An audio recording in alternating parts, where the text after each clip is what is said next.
की बड़ा डंका पीट रहे हैं कि बड़ी कामयाब हुई है। इतने पैसे ओवरसीज पाकिस्तानी 4 दिन में दे देते हैं, 4 दिनों में, और हमने $1 अरब महीने का इसमें नुकसान किया। दूसरी बात, इसी डोनर्स कॉन्फ्रेंस से रिलेटेड, इन्होंने कहा जी $10 अरब मिले हैं।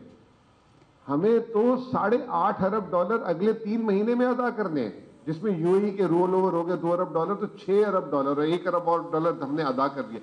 $5 अरब तो अगले 3 महीने में चाहिए हमें, और हमारा जो ज़र मुबादला के ज़खायर है वो $4.3 अरब। सामने हमारे ये कल स्टेट बैंक के सामने बैठे हुए थे टिम्बर मार्केट वाले, इनके सिर्फ 700 कंटेनर पोर्ट पे पड़े हुए हैं।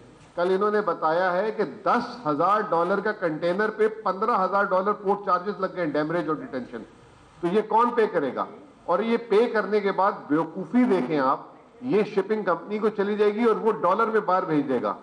तो ये एक तो जो शौकत साहब ने बात की कि ये दरामदाज जो हमारी पोर्ट में फंसी हैं इसको फौरन क्लियर करें ताकि इससे महंगाई कम हो, क्योंकि अब सारी कीमतें गाड़ियों की हो गई, चाहे केमिकल्स की हो गई, सबकी अगर 100 रुपए कीमत है तो वो शॉर्टेज की वजह से 125 से 150 हो गई है। एक तो महंगाई का बोझ खत्म हो, दूसरा ये बिला वजह के बाहर डॉलर ना जाए, तो ये महंगाई दूसरी चीज आ रही है।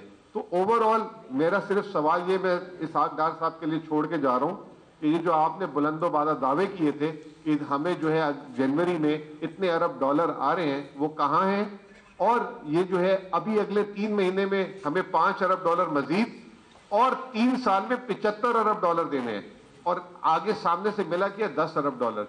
तो ये बहुत ही मुश्किल सिचुएशन है। अगर ये कॉन्फिडेंस रिस्टोर नहीं किया इन्होंने मईशत का, तो मईशत को मैं एक तरह से कहूंगा कि ताला लग जाएगा, लॉकडाउन लग जाएगा। बहुत बहुत शुक्रिया।